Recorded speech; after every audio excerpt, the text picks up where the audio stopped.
السلام عليكم ورحمة الله وبركاته. إن الحمد لله نحمده ونستعينه ونستغفره ونعوذ بالله من شرور أنفسنا وسيئات أعمالنا. من يهده الله فلا مضل له ومن يضلل فلا هادي له وأشهد أن لا إله إلا الله وحده لا شريك له وأشهد أن محمدا عبده ورسوله. يا أيها الذين آمنوا اتقوا الله حق تقاته ولا تموتن إلا وأنتم مسلمون. يا أيها الناس اتقوا ربكم الذي خلقكم من نفس واحدة وخلق منها زوجها وبث منهما رجالا كثيرا ونساء واتقوا الله الذي تساءلون به والأرحام إن الله كان عليكم رقيبا. يا أيها الذين آمنوا اتقوا الله وقولوا قولا سديدا يصلح لكم أعمالكم ويغفر لكم ذنوبكم ومن يطع الله ورسوله فقد فاز فوزا عظيما.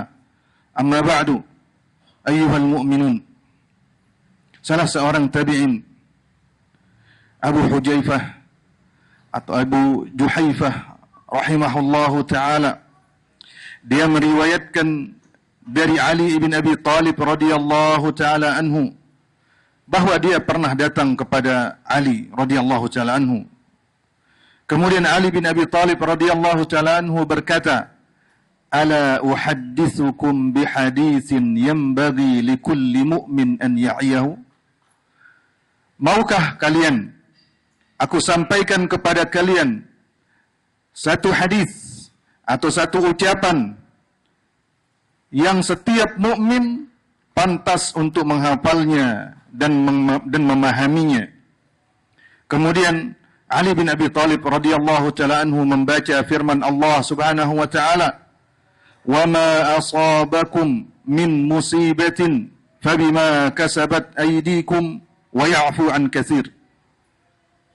Setiap musibah yang menimpa kalian sesungguhnya itu adalah akibat dari perbuatan kalian. Namun Allah banyak memaafkan kesalahan-kesalahan kalian. Kemudian Ali bin Abi Talib radhiyallahu ta'ala anhu berkata, "Ma 'aqaba bihi Allahu fid dunya fallahu ahlam min an yusanniya 'alaihi bil 'uqubati yaumal qiyamah."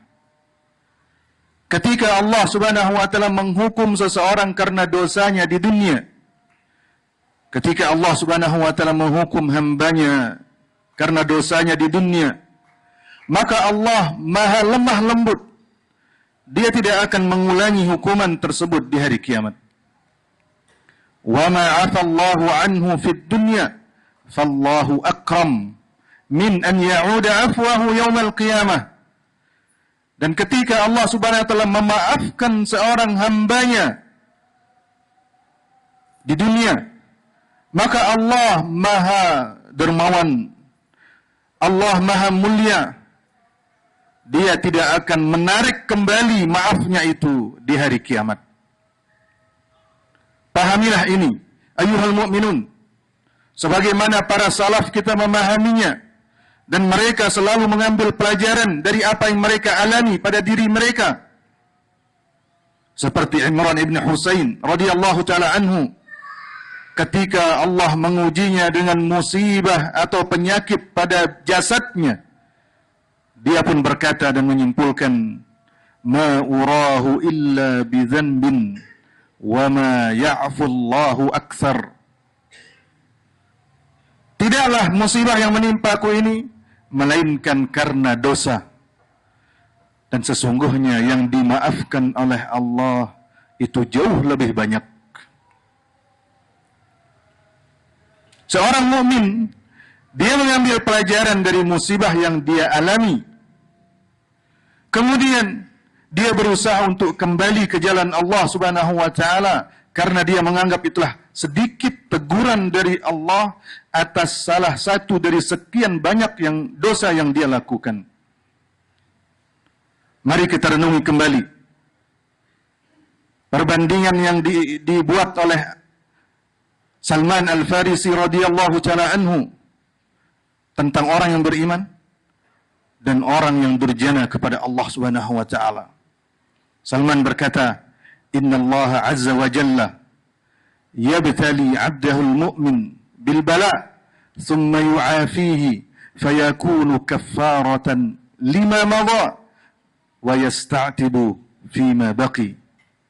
Sesungguhnya Allah azza wa jalla menguji hambanya, diberikan ujian, musibah. Kemudian Allah Subhanahu wa taala mengeluarkannya dari ujian tersebut. Allah keluarkan dia dari musibah tersebut. Dan hamba yang beriman ini, dia sadar bahwa itulah teguran dari Allah. Maka dia bertobat, meninggalkan keburukannya dan kembali kepada ketaatan kepada Allah Subhanahu wa taala. Kemudian beliau berkata, Salman berkata, "Wa inna Allah azza wa jalla yabtali 'abdahu al-fajir thumma yu'afihi." Allah memberikan ujian, musibah kepada hambanya yang durhaka, yang bergelimang maksiat. Thumma yu'afihi, kemudian Allah selamatkan dia dari maksiat tersebut, keluarkan dia dari ujian tersebut. Fayakunu kalba'ir aqalahu ahluhu thumma atlaquhu fala yadri fima aqaluhu wala fima atlaquhu hina atlaquhu. Tapi dia tidak ubahnya seperti onta yang diikat salah satu kakinya oleh pemiliknya. Kemudian beberapa saat kemudian ikatan itu dilepas. Tapi onta ini tidak pernah tahu kenapa kakinya diikat. Lalu kenapa tali itu dilepaskan kembali? Karena dia tidak memiliki akal. Akankah kita lebih buruk dari seekor onta? Karena kita diberikan akal oleh Allah Subhanahu wa taala, tapi kita tidak ada bedanya dengan onta, sama-sama tidak memahami. Kenapa Allah memberikan kita musibah? Kenapa Allah Subhanahu wa taala keluarkan kita dari musibah tersebut? Pernahkah kita berpikir musibah itulah teguran dari Allah dan Allah memaafkan lebih banyak dari apa yang Dia hukum kita karenanya? Karenanya kita malu kepada Allah Subhanahu wa taala karena ternyata Dia harus memberikan kita kesempatan untuk berfikir dan bertobat. Musibah yang Allah timpakan pada diri kita, atau teguran yang Allah berikan melalui orang-orang yang kita sayangi, pasangan kita, orang tua kita, anak kita, saudara kita, sahabat kita, atau melalui apa yang kita sayangi, harta kita, apa yang kita miliki. Itu merupakan teguran dari Allah. Dan Allah memaafkan lebih banyak lagi kesalahan yang kita lakukan. Mari kita memiliki rasa malu kepada Allah Subhanahu wa taala. Karena sungguh Dia Maha Pemaaf lagi Maha Pengampun. Aqulu qauli hadza wa astaghfirullah li wa lakum.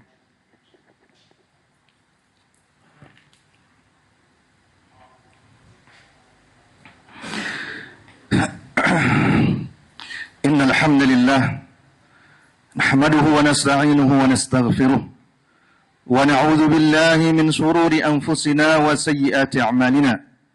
May yahdihillahu fala mudilla lahu wa may yudlil fala hadiya lahu. Wa ashhadu an la ilaha illallah wahdahu la syarika lahu wa ashhadu anna Muhammadan abduhu wa rasuluh. Amma ba'd. Salaf kita yang lainnya yaitu Abdullah ibn Mubarak rahimahullahu ta'ala, beliau menukil ucapan para masyayikh negeri Syam di mana mereka mengatakan, man a'ta asbab al-fitnati min nafsihi awalan lam yanju akhiran wa in kana jahidan. Barang siapa yang mendatangkan sebab-sebab keburukan bagi dirinya pertama kali, dia sendiri yang mengundang sebab-sebab keburukan itu untuk dirinya, maka sungguh, kata para ulama kita, dia tidak akan bisa selamat berikutnya meskipun dia berusaha keras. Ibnu Qayyim al-Jauziyah rahimahullahu ta'ala berkata, famastu'ina 'ala al-tahallus min asy-syarr bimithli al-bu'di an asbabihi wa madhannihi. Perkara terkuat yang bisa membantu seseorang untuk lolos dari keburukan, bebas dari keburukan adalah dia jauhkan dirinya dari sebab-sebab keburukan tersebut dan sumber-sumbernya. Ayuhal mu'minun, ini adalah formula.